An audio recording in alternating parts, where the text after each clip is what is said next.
Welcome to Quickies. My videos are for entertainment purpose only. Film का आगाज एक billionaire Richard man rich से होता है जिसकी वाइफ रिचीना थी और वो बहुत ही खुशगवार जिंदगी गुजार रहे थे। उनका एक बेटा होता है जिसका नाम वो रिची रिच रखते हैं। वो रिचर्ड और रिचीना का इकलौता बेटा था और पैदा होते ही रिची रिच को वर्ल्ड्स वेल्थिएस्ट बेबी का खिताब भी मिला। रिचर्ड मैन अपने सेक्रेटरी कैडबरी को रिची रिच का ख्याल रखने के लिए कहता है। साथ ही कैडबरी उसका लॉयल सर्वेंट और केयर टेकर भी था। उसके फादर ऑफिस के कामों की वजह से रिची रिच को साथ ले जाते हैं ताकि वो ज़्यादा से ज़्यादा अपने बेटे को टाइम दे सकें।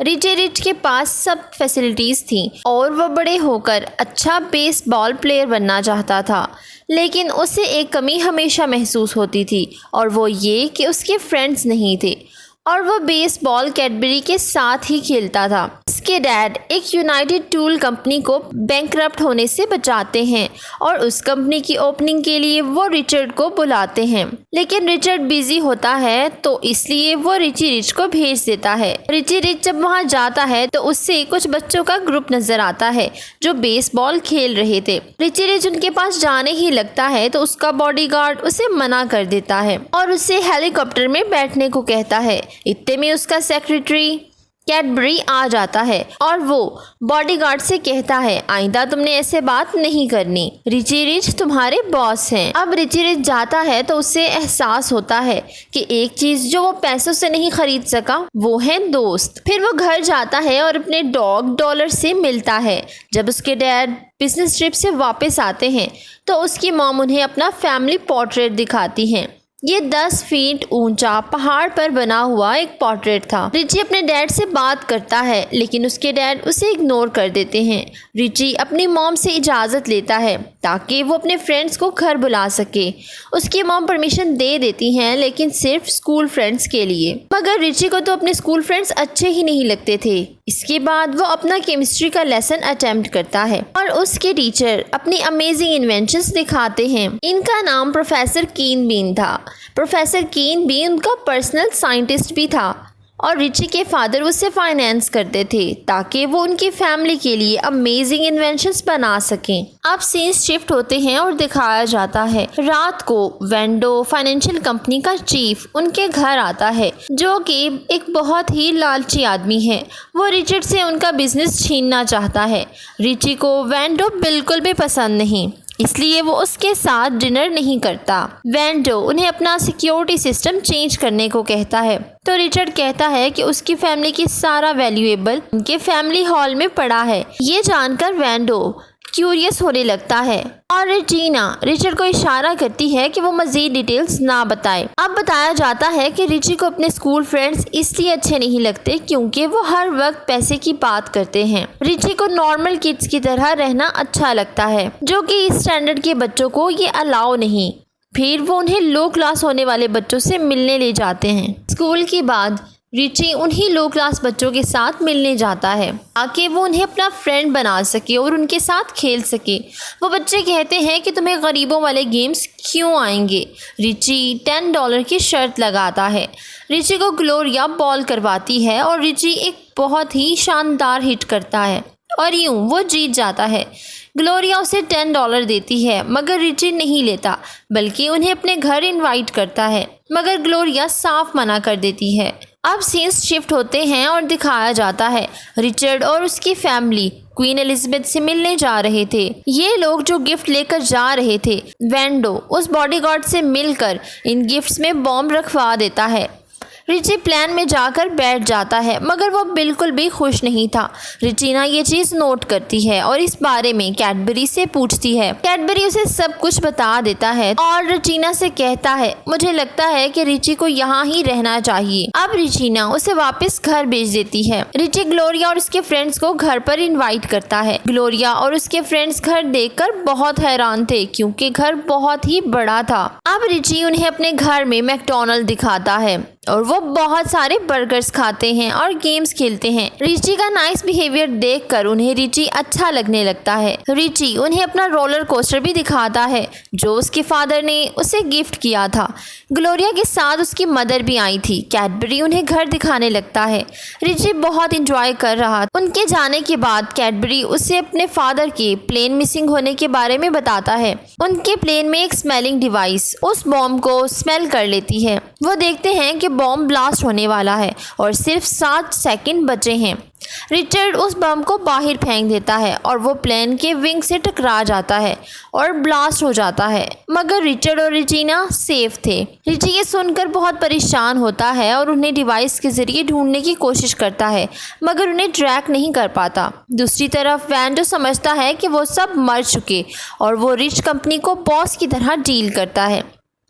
वो रिचर्ड की बहुत सी चैरिटीज़ को कैंसिल कर देता है, जिसमें यूनाइटेड टूल भी शामिल थी, और इस कंपनी में ग्लोरिया और बाकी बच्चों के पेरेंट्स काम करते थे और ये उनकी अर्निंग का वाहिद जरिया था। इतने में वो बॉडीगार्ड आता है और बताता है कि रिची तो अभी भी जिंदा है।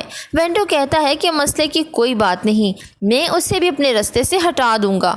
रिची बहुत परेशान होता है तो कैडबरी रिची से कहता है कि आपके पेरेंट्स जिंदा होंगे। दूसरी तरफ दिखाया जाता है कि रिची के पेरेंट्स एक रिफ्ट में फंस गए हैं। उन्हें अंदाजा हो जाता है कि ये वेंडो का ही काम है और वो रिची को भी कोई नुकसान पहुंचाना चाहेगा, इसलिए हमें सरवाइव करना होगा। रिची को ग्लोरिया की कॉल आती है। रिच कंपनी ने यूनाइटेड टूल को बंद कर दिया है और मुझे तुम्हारी हेल्प की जरूरत है। रिची अपने डैड की कंपनी में जाता है और वेंडो से कहता है कि डैड के आने तक मैं इस कंपनी को मैनेज करूंगा। रिची सबसे पहले यूनाइटेड टूल को ओपन करने का ऑर्डर देता है। ग्लोरिया और उसके फ्रेंड रिची का थैंक यू करने के लिए उसके फादर की कंपनी में जाते हैं। अब रिची उन्हें अपनी रिसर्च एंड डेवलपमेंट टीम के तौर पर हायर कर लेता है। ये सब बच्चे मिलकर वेंडो को बहुत तंग करते हैं। तंग आकर वेंडो बोर्ड मेंबर्स को अपने साथ करने की कोशिश करता है, लेकिन वो उसमें भी कामयाब नहीं होता। फिर वो उनके घर बॉम्ब रखता है और कैडबरी को रिची के पेरेंट्स की डेथ के जुर्म में अरेस्ट कर लेते हैं। अब वेंडो रिची का गार्डियन बन जाता है और बिजनेस के सारे फैसले खुद करने लगता है।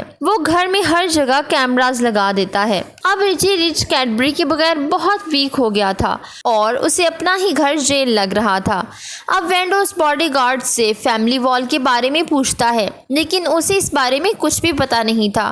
फिर वो प्लान बनाते हैं कि वो कैडबरी को जेल में मार डालेंगे और ऐसा लगेगा कि उसने खुद ही सुसाइड कर ली है, मगर ये सारी बातें कीन बीन सुन लेता है और वो रिची को बता देता है। कीन बीन उसे एक पॉइजन देता है। अब कीन बीन की हेल्प से रिची बाहर निकलने में कामयाब हो जाता है। रिची लैटिन में बात करता है और वो पॉइजन कैडबरी के पास पहुंच जाता है।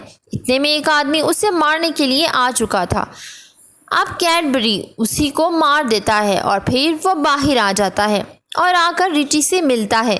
उन्हें न्यूज़ में पता चलता है उनका प्लेन क्रैश हुआ है, लेकिन कोई डेड बॉडी नहीं मिली। अब उन्हें मज़ीद यकीन हो जाता है कि उसके पेरेंट्स जिंदा हैं। अब ये ग्लोरिया के घर जाते हैं और रिची के पेरेंट्स से कनेक्ट करने की कोशिश करते हैं। दूसरी तरफ रिचर्ड अपनी वाइफ का इयररिंग उतारता है, जिससे डिवाइस कनेक्ट हो जाती है। रिची बात करने ही लगता है कि उसका बॉडीगार्ड ये डिवाइस तोड़ देता है।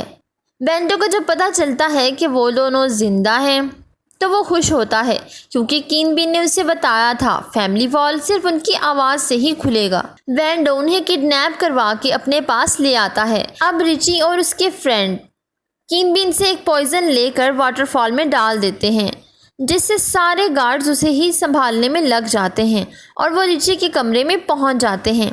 अब उन्हें पता चलता है कि उसके फादर और मदर घर में ही हैं। वो उनके पास जाता है। वेंडो उन्हें फैमिली वॉल के पास ले जाता है। बॉडीगार्ड कैडबरी रिची और उसके फ्रेंड्स को बंद कर देता है। कीन बीन ये देख रहा था। अब वो एक ग्लू लगाकर बॉडीगार्ड को उधर ही खड़ा कर देता है और सब भाग जाते हैं। रिची फैमिली वॉल के पास पहुंचता है। दूसरी तरफ वेंडो अंदर जाता है तो वहाँ पुरानी मेमोरीज होती हैं। तो रिचर्ड कहता है यही मेरा असल खजाना है। फिर वो रिची के पेरेंट्स को मारने लगता है तो रिची आकर उन्हें बचाता है और उन्हें माउंटेन से बाहर ले आता है। कैडबरी और बॉडीगार्ड में लड़ाई हो जाती है। कैडबरी बाद में वेंडो पर हमला करता है और वेंडो नीचे गिर जाता है। अगले सीन्स में हम मैच देखते हैं जो रिची और उसके फ्रेंड्स में होता है। वो मैच रिची जीत जाता है और उसकी बॉल बेंडो के पास जाती है जो गार्डन की सफाई कर रहा था और इसके साथ एक पुलिस ऑफिसर खड़ा था। रिची के पेरेंट्स कहते हैं कि अब वो भी रिच है क्योंकि उसके पास इतने सारे फ्रेंड्स जो हैं, और इस हैप्पी मोमेंट के साथ मूवी एंड हो जाती है। Please don't forget to subscribe, follow my social handles. Thank you for watching.